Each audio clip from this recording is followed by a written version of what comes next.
देखो मुझे क्या मिला।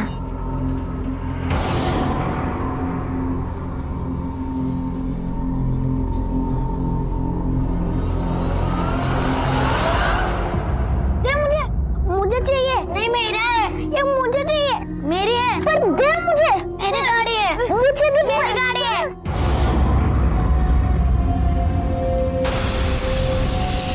दे गाड़ी मुझे। आजकल के बच्चे भी खूब हैं। सेम गिफ्ट मिला इन्हें, लेकिन फिर भी देखो कैसे लगा। गाड़ी। तुम्हारा बेटा देखो कितना ड्रामेबाज है, बड़ा होकर देखना एक्टर बनेगा।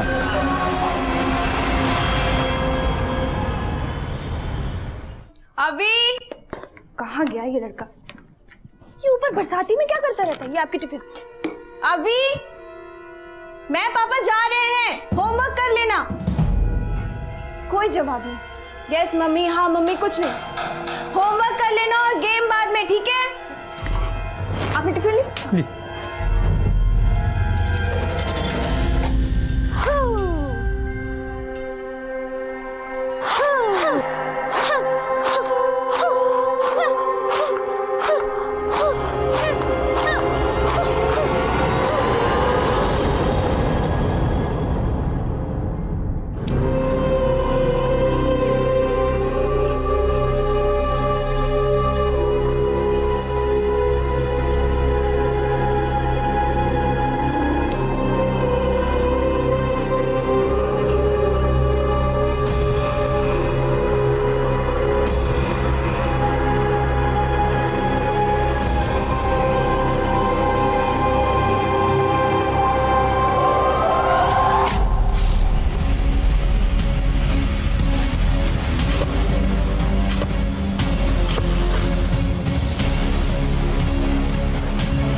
जाओ कंबल लाओ, कंबल लाओ, जाओ।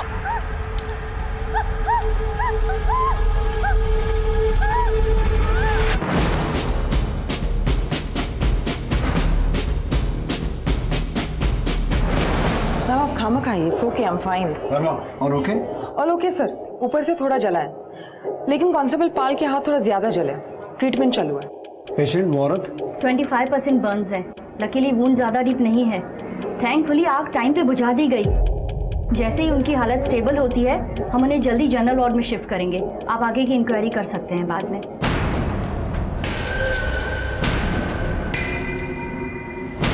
मैटर क्या है, कुछ पता चला? ये औरत है कौन? सर ये वही है, मैंने आपको बताया था ना, इसने अपने हस्बैंड के बारे में गुमशुदगी की रिपोर्ट दिखाई थी। 6 महीने से उसे ढूंढ रही है। नमस्कार, मैं इंस्पेक्टर विक्रम ठाकुर। फरीदाबाद में मेरी पोस्टिंग हुए कुछ ही दिन हुए थे बतौर थाना इंचार्ज। मैंने चार्ज अभी तक ठीक से संभाला भी नहीं था कि अचानक एक इतना अजीब केस सामने आया। कह सकते हैं कि मेरे करियर का अब तक का सबसे चैलेंजिंग केस था ये। शुरुआत हुई थी एक औरत की अटेम्प्टेड सुसाइड से, लेकिन इस केस में आगे जो भी होने वाला था वो तो हमने कभी सपने में भी नहीं सोचा था। एनीवे, इस पॉइंट पर हमारे सामने 2 सवाल थे। पहला ये कि ऐसा क्या हुआ था कि उस औरत ने पुलिस स्टेशन में आकर सबके सामने अपने आप को जिंदा जलाने की कोशिश की, और दूसरा, क्या इसमें हमारे डिपार्टमेंट का फॉल्ट था? हमारे काम में किसी कमी या लापरवाही की वजह से उसे ये कदम उठाना पड़ा? मैडम कुछ करिए, ढूंढ निकालिए मेरे शोहर को। वो अभी तक घर नहीं आए। देखिए काम डाउन, आप ठीक से पहले डिटेल्स दे दीजिए। मैडम मुझे बहुत डर लग रहा है, कहीं उनके साथ कुछ गलत हो गया। आप कुछ करिए ना। आप उनके डिटेल्स, उनका नाम, उम्र वगैरह और उनकी एक फोटो दे देना। फोटो नहीं है मैडम मेरे पास। कोई फोटो नहीं? जी नहीं। मोबाइल में या ऑनलाइन साइट पर कहीं पर? नहीं मैडम, मेरे पास उनका कोई फोटो नहीं। वो क्या है ना कि उन्हें फोटो वगैरह खिंचवाना पसंद नहीं था। ठीक है। Ajay, yes ma'am. एक स्केच आर्टिस्ट बुलाओ और इनकी मदद से एक स्केच बनवाओ। आपके पति का नाम क्या बताया आपने? आतिफ अंसारी। मैडम आप मुझसे वादा करिए, आप ढूंढ निकालेंगी ना उन्हें? काम मैं उन्हें खो नहीं सकती। काम सर, घर के आसपास पूछताछ की, स्केच भी सर्कुलेट करवाई, लेकिन आतिफ से रिलेटेड कोई इंफॉर्मेशन हाथ नहीं लगी। स्ट्रेंज। हाँ सर, पड़ोसी ने उसके बारे में सुना जरूर है, लेकिन उसे या दोनों को एक साथ कभी नहीं देखा। पति को तो मैंने कभी देखा नहीं, मतलब कुछ ही महीने हुए इधर शिफ्ट होके। कभी कभी जिक्र करती है कि काम के दौरान बाहर ही रहते हैं। सबा ने बताया था कि आतिफ उसे अपने फर्स्ट हस्बैंड फिरोज के थ्रू मिला है। आतिफ भी फिरोज की तरह ट्रांसपोर्ट बिजनेस में है, लेकिन जब ये बात हमने फिरोज की माँ से पूछी तो उन्हें भी आतिफ के बारे में कुछ भी नहीं पता था। कौन है ये? मैं तो इसे नहीं जानती। ये है मेरा बेटा फिरोज। 1.5 साल हो गए उसे लापता हुए, और वो सबा 2 महीने में ही सब कुछ छोड़ छाड़ कर चली गई। फिर क्या, ढूंढने से भी नहीं मिला। पुलिस ने भी मामला बंद कर दिया। तो ये ऑपरेट कहाँ से करते थे? सर, एज ऑफ सच कोई ऑफिस या शॉप नहीं है इनका, लेकिन सेक्टर 8 में जितने भी ट्रांसपोर्ट एजेंसीज हैं, गैरेजेस हैं, वहां पूछताछ की। किसी ने भी उस स्केच को पहचानने से मना कर दिया। इस नाम का कोई भी नहीं है यहाँ पर। तो ये आतिफ नाम का कोई आदमी है भी या नहीं? वही तो सर, ना कोई डॉक्यूमेंट्स, ना कोई आईडी प्रूफ, ना ही कोई फोटो। हमको एक्चुअल में ऐसे ही लगने लगा कि कोई है ही नहीं। ये औरत मनगढ़ंत बातें बना रही है, शायद डेल्यूजन का शिकार होगी। एक बार ध्यान से देख लो। मैडम, फोटो देखने की कोई भी जरूरत नहीं है। मैंने आपसे कहा ना कि ये फिरोज है, मेरे पहले शौहर। और ये भी लापता हुए थे।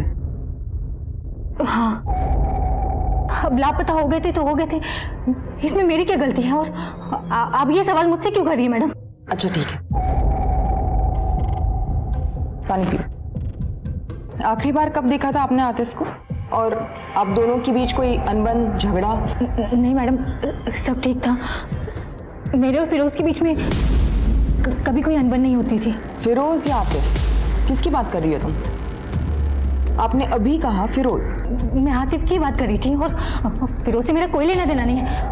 उसे गायब हुए तो 1.5 साल हो गया ना, और मेरे शोहर तो अभी गायब हुए हैं। अब वो तो मिल जाने चाहिए था ना ढूंढने पर। आप कुछ करिए मैडम, मैडम ढूंढ निकाली उन्हें। धीरे धीरे मामला ठंडा भी होने लगा था, लेकिन अचानक ऐसा कुछ कर देगी ये सोचा नहीं था सर।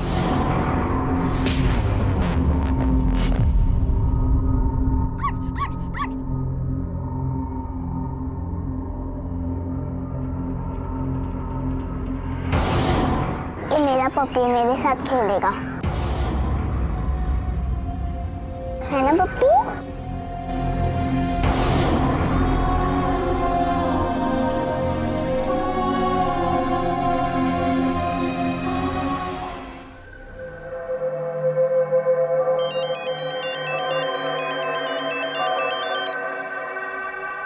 आई डोंट नो कैसी लग रही हूँ, खुद आकर देख लो। आज इतना स्पेशल दिन है और आज भी लेट। जल्दी आओ ना, मैं तुम्हारा वेट कर रही हूँ। Love you. फ्लावर कैसा दिए? 200 रुपए का। ये वाला भी देखा, फ्रेश है ना? हाँ फ्रेश है।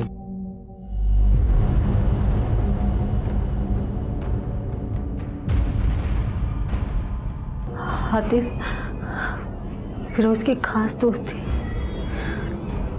दोनों साथ में ही बिजनेस किया करते थे। इस मामले को पुलिस ने तो बंद कर दिया था, लेकिन हमें ताने देना नहीं। मैंने तय कर लिया था अब इस घर में नहीं रहूंगी। वो तो अल्लाह का शुक्र है कि आतिफ मेरे साथ थे।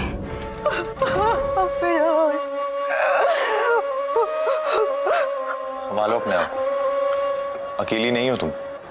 आप हैं एक हौसला, एक उम्मीद है मुझे, वरना सोचो मत, पूरी जिंदगी पड़ी है तुम्हारे सामने, हक है तुम्हारा खुशियों पर। वक्त के साथ मैं और आतिफ और करीब आते गए। लोगों ने हमारे बारे में बुरा कहना शुरू कर दिया था। उन्होंने मुझसे कहा कि वो मुझे अपनी बीवी बनाकर साथ रखेगी, इसलिए हम लोगों ने निकाह किया और वो मुझे अपने नए घर में ले गए। कितना टाइम हुआ यहाँ शिफ्ट हुए? 8-9 महीने हो गए होंगे। 8-9 महीने हो गए हैं, लेकिन तुम्हारे किसी भी पड़ोसी ने अभी तक आतिफ को देखा नहीं। मैं डाउट नहीं कर रहा हूँ, तुम जो कह रही हो सही कह रही हो, लेकिन बात सिर्फ इतनी सी है कि अगर तुम चाहती हो कि हम आतिफ को ढूंढें तो तुम्हें सब कुछ साफ साफ बताना पड़ेगा। वो हमेशा अपने आप में रहते थे, कैमरे से दूर भागते थे। फोटो वगैरह खींचना, उससे बातें करना, ये सब पसंद नहीं था उन्हें। आस पड़ोस के लोगों से भी कभी बात नहीं करते थे वो। तो ये सब कुछ तुम्हें कभी अजीब नहीं लगा? आतिफ कहते थे कि तुम में हम दोनों का एक छोटा सा संसार, अगर दुनिया वालों की नजर हम पर पड़ गई तो तुम्हारे रिश्ते को नजर लग जाएगी। जो प्यार में मैं बचपन से ढूंढ रही थी वो मुझे आतिफ दे दी।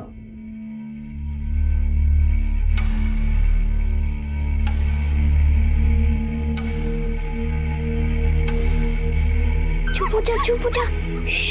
मम्मी डांटेगी, चुप हो जा। अभी कहाँ हो तुम? चुप हो जा। चुप हो जा।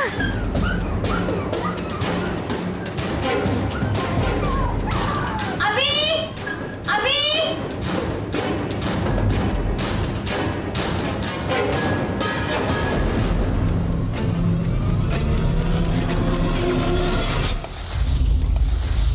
अरे भाई जल्दी जल्दी करो, शाम होने वाली है।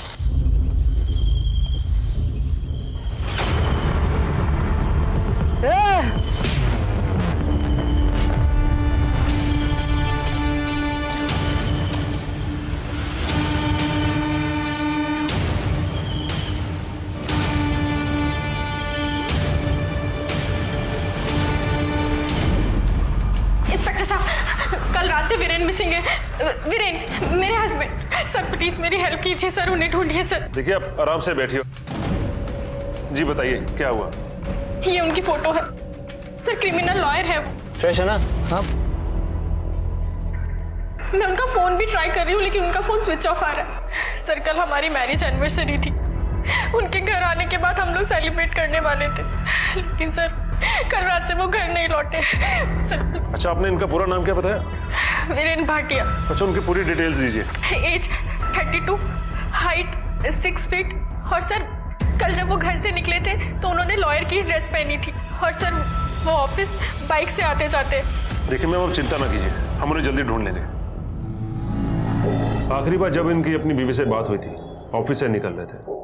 हाँ, आया था वीरेन की वाइफ का फोन, वेडिंग एनिवर्सरी थी, वाइफ से बात करके इमीडिएट घर चला गया था वो। वाइफ को जानती हैं आप इनकी? जी, ऑफिस फंक्शन में मिली थी, प्लस वीरेन भी बात किया करते थे वाइफ के बारे में। संबंध कैसे हैं दोनों के, कुछ आइडिया है आपको? फिर शादीशुदा जिंदगी तो ठीक ही थी, दोनों खुश लगते थे। मतलब इतना करीब से नहीं जानता मैं, पार्टी वगैरह जब ऑफिस की होती थी तो बात हो जाती थी। मैंने सुना है कि उनकी बीवी का अफेयर था किसी के साथ।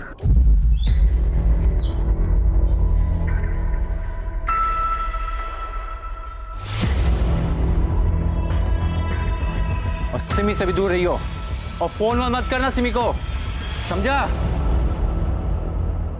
क्या? दीपक और मैं? सर दीपक मेरा बेस्ट फ्रेंड है सालों से, ऑलमोस्ट कॉलेज टाइम से। अफेयर? सर अगर वीरेन को ऐसा कुछ लगा होता तो मुझसे इस बारे में डिस्कशन जरूर करते, और सर उन दोनों का अगर झगड़ा हुआ होता तो वीरेन मुझे बताते या दीपक मुझे बताता। और ऐसा किसी ने कुछ नहीं बताया तुम्हें? बिहेवियर में कोई चेंज वीरेन के? नहीं सर, वीरेन का तो नहीं, लेकिन दीपक काफी टाइम से टच में नहीं है। इनफैक्ट सर मैंने ये बात अभी रियलाइज की, ना कोई कॉल ना कोई मैसेज, कुछ भी नहीं। दीपक टच में नहीं है? वो तो बेस्ट फ्रेंड है ना तुम्हारा, तुमने तो उसे कांटेक्ट करने की कोशिश की होगी। सर मैंने कहा ना आपसे, मैं ये बात अब रियलाइज कर रही हूँ।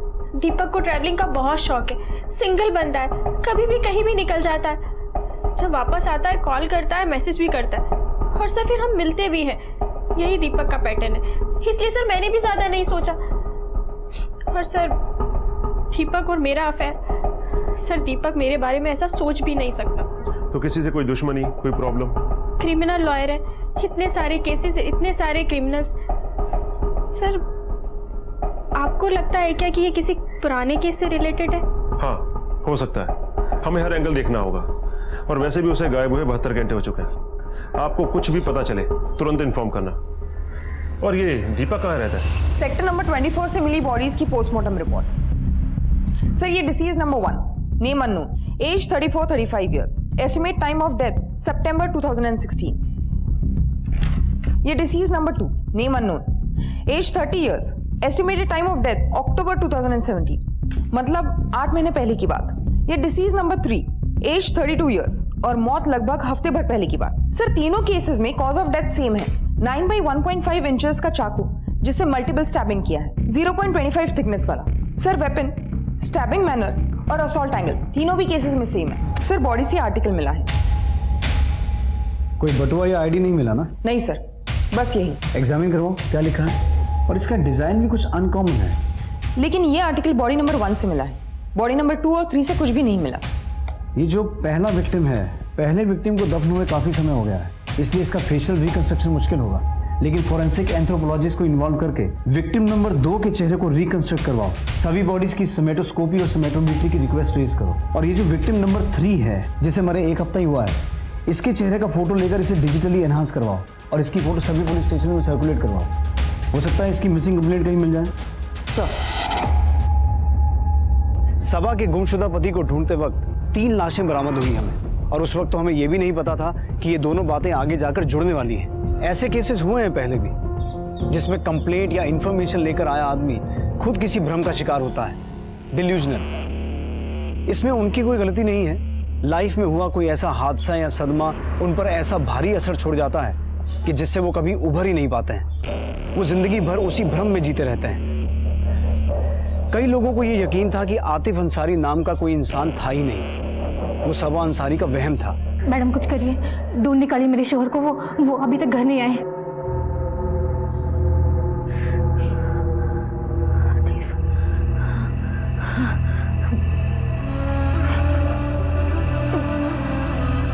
सबा, ये तुम क्या कर रही हो? रुको सबा, सबा तुम चल भी नहीं पा रही हो। डॉक्टर, डॉक्टर, तुम जाने मुझे। डॉक्टर, सबा क्या हो रहा है? सबा ये सब क्या है? वापस जाओ, तुम्हारा इलाज अभी तक पूरा नहीं हुआ है। किसके पास जाना मुझे? मुझे नहीं रहना। आप लोग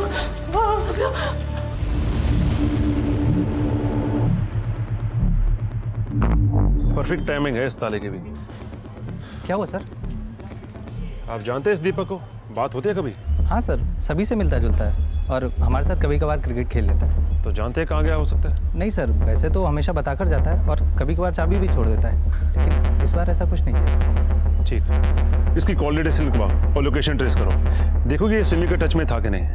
पता चले कि अपने पति को रास्ते से हटा के खुद विक्टिम बनने का नाटक कर रही हो। वैसे कई केसेस में ऐसा होता है। और ये वीरेन, उसके साथ कुछ ना कुछ प्रॉब्लम तो जरूर है। दीपक पर नजर रखो और किसी को सिविल ड्रेस में उसके घर के बाद तैनात करो। हमें वीरेन को जल्दी से जल्दी ढूंढना होगा। और हाँ, वो विनय कहा तो जगदीश को लाइनअप किया? जी सर। सर हाँ, ये उसकी फोटो। फॉरेंसिक से कोई अपडेट? सर अभी तक तो कुछ नहीं। पीएसआई अनीता वर्मा ये। ओके, मैं आपको थोड़ी देर में अपडेट करती हूँ। सिमी भाटिया को जल्दी से कांटेक्ट करो, उसे आना पड़ेगा बॉडी आइडेंटिफाई करने के लिए। सर गुरुग्राम थाने से पीएसआई अर्जुन सिंह का फोन था, वो एक मिसिंग केस हैंडल कर रहे हैं। जो फोटो हमने सर्कुलेट करवाई थी बॉडी नंबर 3, उनका कहना है वो शायद वही होगी। वीरेन भाटिया, पेशे से लॉयर है। वीरेन भाटिया? दीपक मुझसे नहीं होगा, I can't. Mrs Bhatia, I understand, मुश्किल है लेकिन करना पड़ेगा, जरूरी है।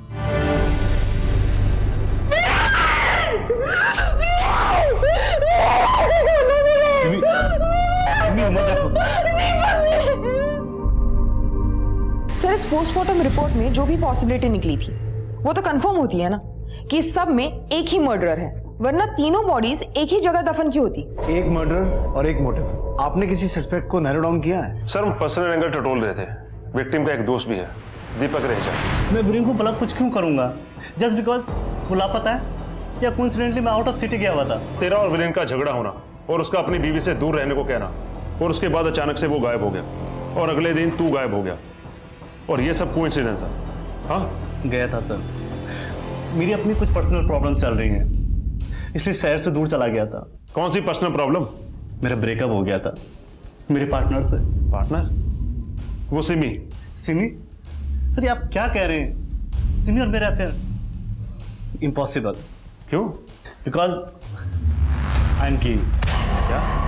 मेरा एक बॉयफ्रेंड है, आई मीन मेरा एक बॉयफ्रेंड था, हम दोनों का ब्रेकअप हो गया।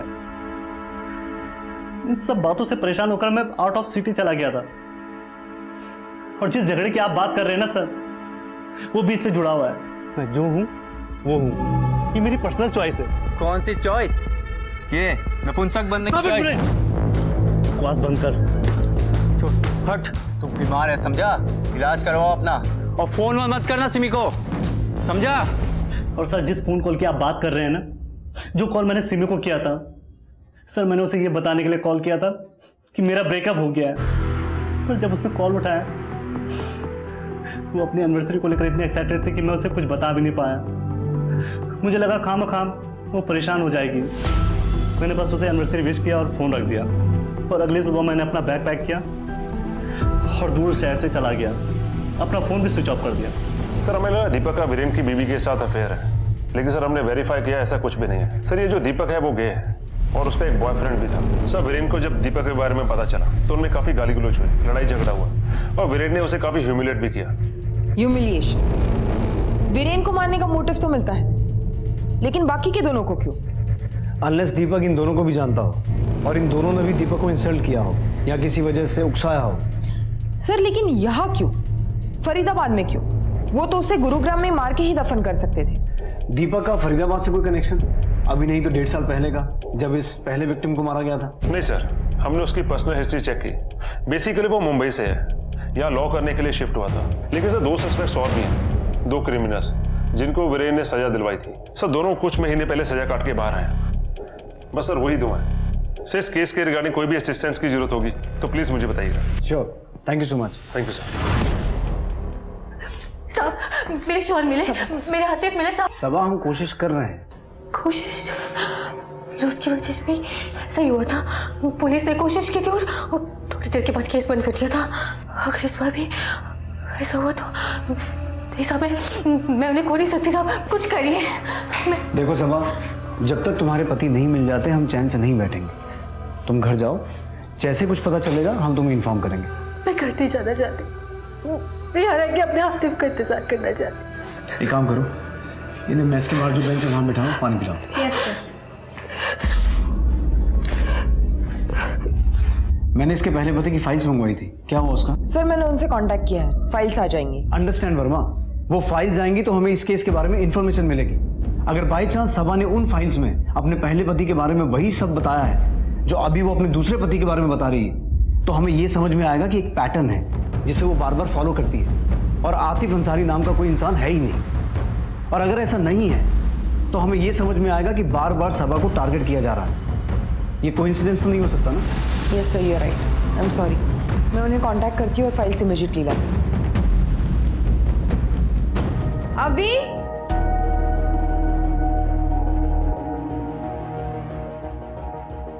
अभी ये ऊपर ही होगा, पता नहीं ऊपर बैठ के क्या करता रहता है। अभी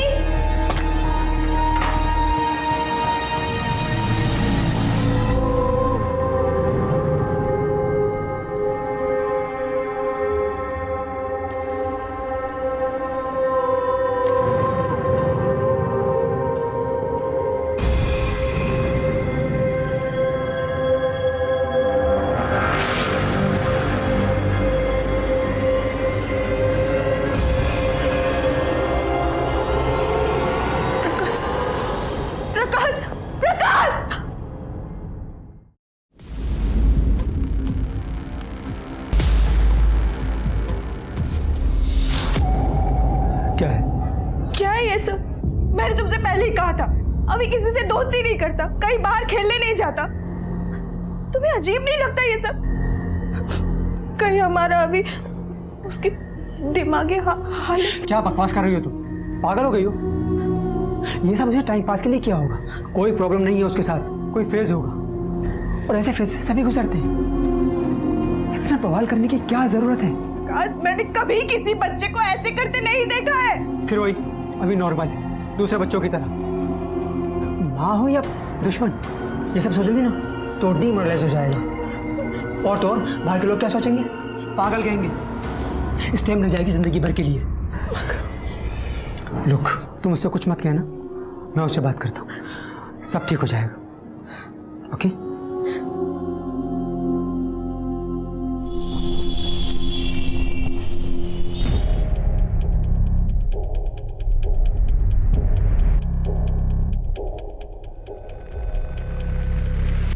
सिमी, प्लीज।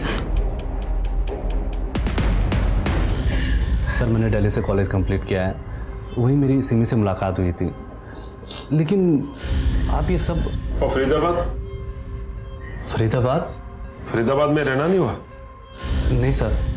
1.5 साल पहले कहाँ रहते थे? गुरुग्राम में या फरीदाबाद में, कि फरीदाबाद के आसपास? सर 1.5 साल पहले मैंने आपको बताया ना अभी कि 3 साल से मैं यही हूँ गुरुग्राम में, लेकिन आप ये सब क्यों पूछ रहे हैं? बस कीजिए सर, हमें और परेशान मत कीजिए।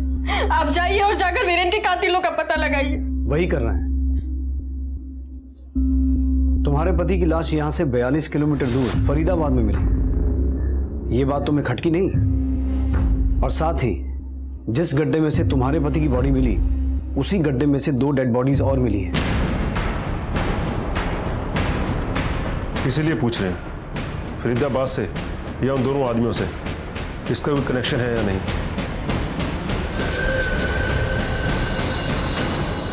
सिंह, तुमने जिन 2 क्रिमिनल्स के बारे में बताया था जिनकी वीरेन से दुश्मनी हो सकती है, क्या नाम थे उनके? विनय कांत एंड जगदीश। उन्हें तोड़कर देखो, हो सकता है उनमें से किसी का कनेक्शन बाकी मिली 2 डेड बॉडीज में से किसी के साथ हो। माना 1.5 साल पहले वो जेल में थे, पर इन लोगों के कनेक्शन अच्छे खासे होते हैं। किसी और से मर्डर करवाया होगा। जेल से निकलने के बाद कहाँ कहाँ गए, क्या क्या किया, सब कुछ पता करवाओ। और जहाँ जहाँ गए उन एरियाज में अगर कोई गुमशुदगी के या अनसॉल्व मर्डर केसेस हैं, सब कुछ ढूंढ निकालो। उनमें से एक बंदा वही है फरीदाबाद में, जगदीश पंडित। अच्छा जी सर। वर्मा, फंसाइए हमको, हम तो खड़े हैं कि हमको कोई फंसाए। हमारा तो जन्म हुआ इस पृथ्वी पे कि एक मामले में से फंस के निकले तो दूसरे में फंस जाए। मैं जितना पूछ रही हूँ। क्यों पूछ? सवाल तब पूछा जाता है जब जवाब की कोई वैल्यू हो। एकदम चुप। देख, जहां पर वो बॉडीज मिली है ना, वहां पर तेरा मोबाइल क्रैक हुआ। अब तू चुपचाप बोलेगा या?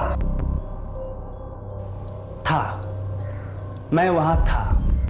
आपके हिसाब से मैं वहां था। फिर क्यों थे, क्या कर रहे थे? मैं अगर कुछ बोलता हूं तो आपको कोई फर्क पड़ेगा? आप कहेंगे कि मैं मंगल ग्रह में था तो ठीक है, क्योंकि कोर्ट में तो आपकी सुनी जाएगी। हम तो कह रहे हैं ना, हमारा जन्म इसलिए हुआ है कि हमको कोई फंसा दे। पागल आदमी है सर। कॉल रिकॉर्ड्स के मुताबिक जगदीश 1 हफ्ते पहले वही था जहां पर बॉडीज बरामद हुई। वीरेन की वजह से पहले ही अंदर जा चुका था। जब असली मर्डरर ने अपना गुनाह कबूल किया तो कोर्ट रूलिंग रिवर्स की गई। छूट तो गया, लेकिन सबसे पहले जाके वीरेन को धमकाया। बस यही, बाकी दोनों से उसका कोई कनेक्शन नहीं है।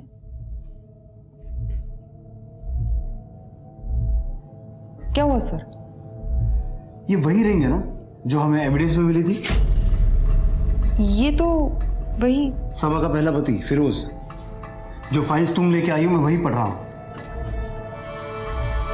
इसका मतलब ये हुआ कि जो 3 डेड बॉडीज हमें मिली हैं, उनमें से एक डेड बॉडी सबा के पहले पति फिरोज की हो सकती है। ये देखो, सबा के पहले पति को गायब हुए 1.5 साल हुआ है। 1.5 साल हो गए लापता हुए? उसे गायब हुए तो 1.5 साल हो गया ना। और पोस्टमार्टम रिपोर्ट के मुताबिक पहला आदमी जो मरा था वो भी 1.5 साल पहले ही मरा था। मतलब टाइमलाइन भी मैच होता है। Yes sir. सबा है ना बाहर? सर, वो डेड बॉडी फिरोज की है, इस बात को कंफर्म करने के लिए हमें डीएनए एविडेंस की जरूरत पड़ेगी। और आतिफ नाम का सबा का कोई पति है भी या नहीं, इस बात को कंफर्म करने का अच्छा मौका है हमारे सामने। अगर सबा के पास अपने पति की कोई ऐसी चीज है जिससे डेड बॉडी का डीएनए मैच करवा के देख सकें, तो इससे ये साबित हो जाएगा कि वो डिल्यूजनल है और जिस खोए हुए पति की बात कर रही है वो फिरोज ही है और कोई नहीं। सर, हमें तुम्हारे पति की कोई चीज चाहिए जो वो इस्तेमाल करते थे, कंघी, टूथब्रश, ऐसा कुछ है तुम्हारे पास? नहीं साहब, मेरे पास उनका कोई भी सामान नहीं। वो जब भी कहीं जाते थे अपना सारा सामान अपने साथ ले जाते थे, मेरे पास तो कुछ भी। साहब एक चीज है, वो शेव करते हैं ना, रेजर शायद घर में होगा, हमें उसकी जरूरत होगी। वो मेरे शोर नहीं होंगे ना साहब? सबा वही तो पता लगाना है, अभी कोई भी बात पुख्ता तौर पर साबित नहीं हुई है। एक बॉडी जिसे हम अभी तक बॉडी नंबर 3 कहते थे, वो वीरेन भाटिया की बॉडी आइडेंटिफाई हो चुकी थी और हम उम्मीद कर रहे थे कि एक और बॉडी, बॉडी नंबर 1, जिसे 1.5 साल पहले दफनाया गया था, किसी तरह से उसकी भी शिनाख्त हो जाए। हमें अंदाजा तो था कि वो बॉडी सबा के पहले पति फिरोज की थी। अगर ये बात डीएनए मैचिंग से साबित हो जाती तो इससे कम से कम ये गुत्थी तो सुलझ जाती कि सबा का पति आतिफ अंसारी वाकई में था या उसका भ्रम। लेकिन इस वक्त तक हमें इस बात की भनक भी नहीं थी कि इन विक्टिम्स के बीच के जिस कनेक्शन को हम ढूंढ रहे थे वो कितने बड़े खतरे में था। सर, हमने उस रेपिस्ट बेनिकाद यादव का कच्चा चिट्ठा निकाला, उसे लॉकअप में लेके पूछताछ भी की, लेकिन उसका वीरेन से कोई लेना देना नहीं है। सर, हमने उसका कॉल रिकॉर्ड्स और ट्रायंगुलेशन रिकॉर्ड्स भी वेरीफाई किए, वो सच बोल रहा है। सर, ना ही उसका फरीदाबाद से और ना ही उन दोनों लोगों से कोई कनेक्शन निकला। अब एक ही उम्मीद बाकी है सिंह, अगर ये कंफर्म हो जाए कि सबसे पुरानी डेड बॉडी सबा के पहले पति फिरोज की है तो हमारा काम। Sir, DNA reports no match. जो रेजर सबा ने दिया उससे जो डीएनए मिला वो बॉडी नंबर 1 से नहीं मैच करती। इसका मतलब है सबा के साथ फिरोज के अलावा वाकई में कोई रह रहा था जिसका वो रेजर है। सर, यानी आतिफ अंसारी नाम का आदमी वाकई में उसका पति हो सकता है, यानी आपका अंदाजा सही निकला। सबा सच कह रही थी। सबा आतिफ के बारे में सही बोल रही थी, ये तो इस केस का एक एंगल है, लेकिन वो बॉडी, बॉडी नंबर 1, ये कंफर्म करना कि वो बॉडी फिरोज की है बहुत जरूरी है। एक काम करो। अब फिरोज की तो कोई भी चीज़ मेरे पास नहीं है, मुझे लगा आप लोग आतिफ की बात कर रहे हैं। इसका मतलब है कि वो बॉडी आतिफ की नहीं है, मतलब मेरे आतिफ अभी भी सही सलामत है, वो जिंदा है। ये बात सही है कि वो लाश आतिफ की नहीं है, लेकिन इससे ये साबित नहीं होता कि आतिफ सही सलामत है। मैं तुम्हें कोई झूठी तसल्ली देना नहीं चाहता। अब मुझे ये बताओ कि तुम्हारे पास फिरोज की कोई भी चीज़ नहीं है? नहीं साहब, मेरे पास फिरोज का कोई भी सामान नहीं है, लेकिन हाँ उनकी अम्मी, फिरोज का कोई तो सामान उनके पास होगा। ठीक है, तुम जाओ, कुछ पता चलेगा तो बताते हैं। सर, कहीं यही तो इन्वॉल्व नहीं? सर, क्या पता ये सबा विक्टिम बनने का नाटक कर रही हो। सर, ऐसे कैसे हो सकता है कि एक ही औरत के दोनों हस्बैंड गायब? अरोड़ा, सर एक काम करो, सबा ने जो रेजर दिया था उसे बॉडी नंबर 2 जो 8 से 9 महीने पुरानी है उसके डीएनए के साथ मैच करवा के देखो। वर्मा, तुम फिरोज की मां से फिरोज का डीएनए सैंपल ऑब्टेन करो। अगर बॉडी नंबर 1 फिरोज की है और बॉडी नंबर 2 आतिफ की निकलती है तो देखना यह भी है कि इन दोनों का वीरेन के साथ क्या कनेक्शन है। Okay sir.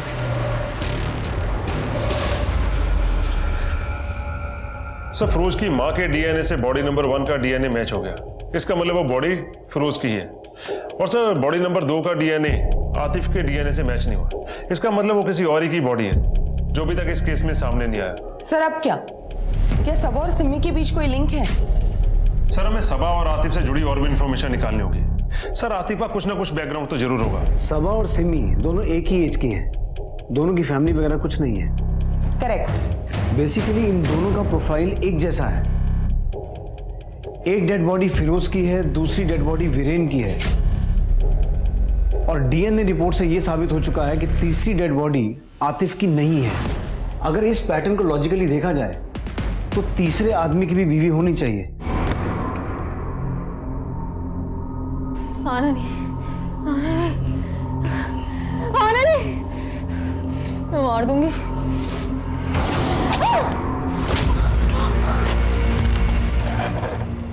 मुझे लगता है हम अभी तक इस केस को गलत एंगल से देख रहे थे। मर्डर के निशाने पर फिरोज या वीरेन नहीं, सबा और सिमी थे। हमें उस तीसरी औरत को ढूंढ निकालना होगा इससे पहले कि वो सीरियल किलर किसी और बेगुनाह को अपना निशाना बना। तुम? हाँ, बस एरिया में था, सोचा खबर लेता चलूं। अच्छा, आओ ना, अंदर आओ, आओ बैठो। थैंक्स।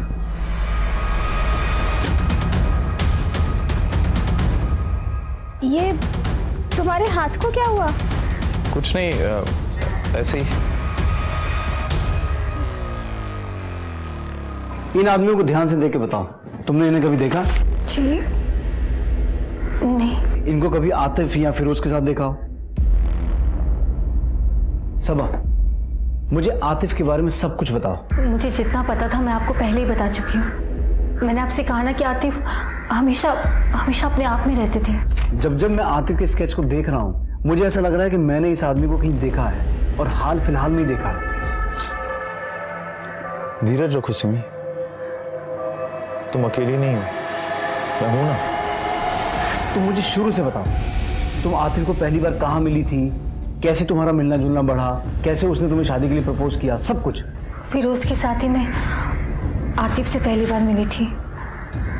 आतिफ की सालगिरह पर हम लोग होटल में खाना खाने गए थे। उसके बाद हमारी मुलाकातें बढ़ती गई और फिरोज के गायब होने के 2 हफ्तों बाद आतिफ ने मुझे पहली बार बताया कि वो मुझे पसंद करते हैं। और उसके बाद जब पुलिस ने केस बंद कर दिया तो। 1 मिनट, क्या कहा तुमने? फिरोज के गायब होने के 2 हफ्ते बाद आतिफ ने कहा कि वो तुमसे प्यार करता है? जी। वर्मा, सिंह, वीरेन को गायब हुए 2 हफ्ते हो चुके हैं। सिमी कहाँ है? सिमी को फोन लगाओ। जी सर। सर बेल जा रही है लेकिन वो फोन नहीं उठा रहे। आई थिंक मैं जानता हूं कि मैंने इस आदमी को कहां देखा है। सिंह, तुम सिमी के घर निकलो। जी सर। वर्मा, तुम स्केच आर्टिस्ट को बुलाओ, क्विक। Okay sir.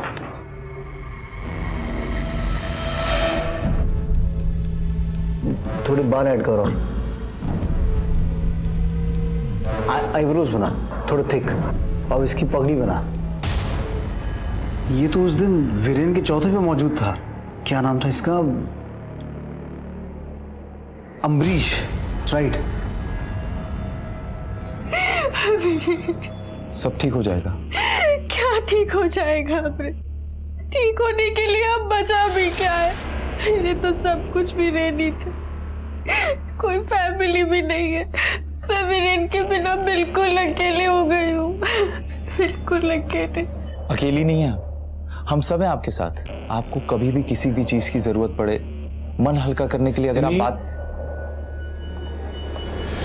लो तो चाय पी लो, जरा में आराम मिलेगा। आप सभी लोगों का बहुत बहुत धन्यवाद, आप लोग यहाँ आए।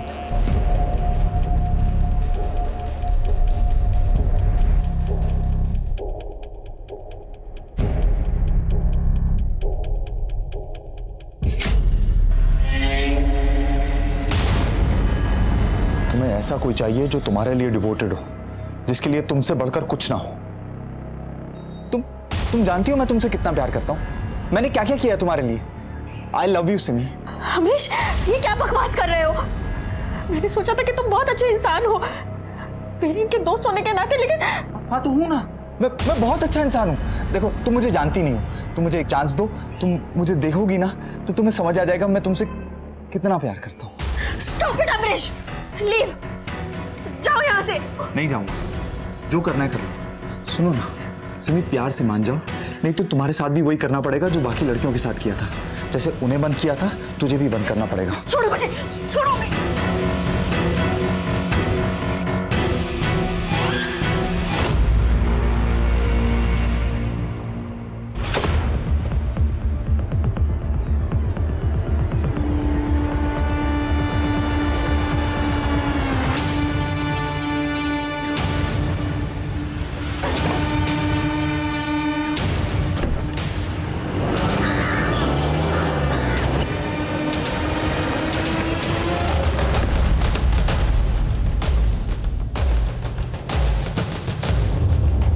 तुम जल्दी से पिछली तरफ देखो।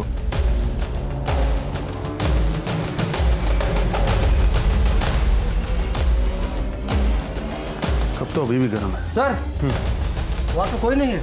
वो लोग ज्यादा दूर नहीं गए होंगे। जल्दी से एपीपी जारी करवाओ और कंट्रोल रूम में कोऑर्डिनेट करके जल्दी से चारों तरफ नाकाबंदी करवाओ और उनका फोन ट्रेस करवाओ।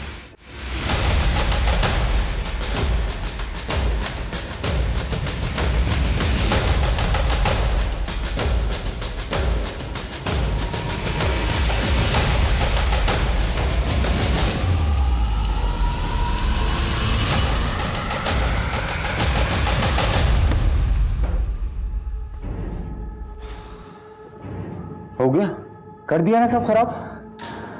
क्या क्या सपने देखे थे, हाँ? प्यार देना चाहता था ना, प्यार लेना चाहता था। उस सबा का देखो कितनी अच्छी है वो, प्यार की असली कीमत जानती हो। सिमी, सिमी उठो ना, सिमी।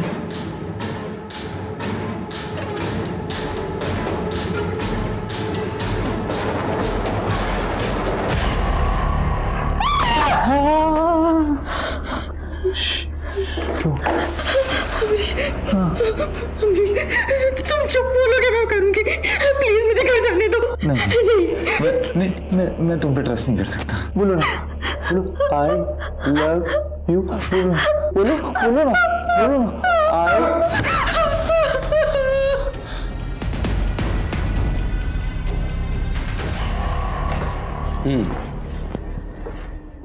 तो प्यार हो गया तुझे सबा, सिमी, पायल से?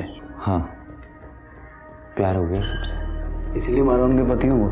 हाँ सर, कोई चारा नहीं था, बुरे नहीं थे, पर उनका लक बहुत अच्छा था। और सर मेरा लक तो हमेशा से खराब है। जब भी कुछ चाहिए होता है ना, मेरे लक में मुझे मिलता नहीं है। और उनको, फिरोज, वीरेन, उनको सब कुछ मिल जाता है। अब मुझे उसे छीनना पड़ा ना। और सर ये अभी नहीं, बचपन से चलता हुआ आ रहा है। मेरी गाड़ी है। मुझे हमेशा दूसरों की चीजें छीननी पड़ती है सर।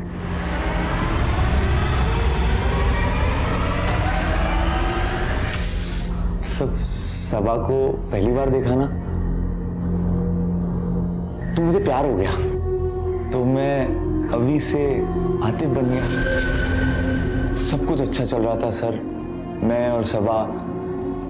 सर फिर मैं पायल से मिला, फिर पायल से प्यार हो गया, और फिर तुझे सिमी से भी प्यार हो गया।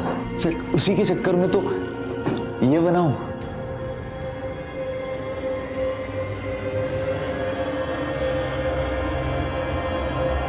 सर वो सिमी तो पटी जाती, आप लोग आ गए, थोड़ी देर और करते ना तो मैं उसे समझा देता, वो समझ जाती कि मैं उससे कितना प्यार नहीं, तेरा पागलपन है ये। अब इसी पागलपन के चलते जिंदगी भर जेल में सड़ेगा तो।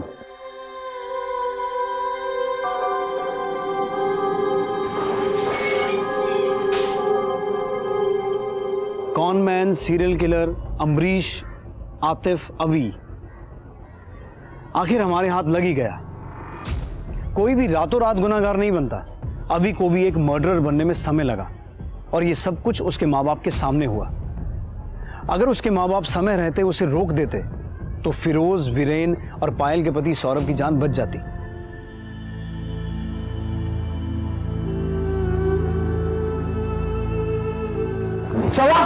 सवा मुझे पता था तुम आओगी। क्यों किया तूने ऐसे मेरे साथ? बोल, क्यों किया? क्यों ली फिरोज की जान? क्यों मारा उसे? तेरे लिए मैंने अपने आप को जला दिया। वो जानता रे, वो सब बातें सब झूठी थी। क्यों किया? बोल, क्यों? काश पहली बार किसी का कुछ छीनने पर अभी के माँ बाप ने उस पर हंसने की बजाय उसे समझाया होता, समय रहते उसकी बिगड़ती दिमागी हालत का इलाज करवाया होता।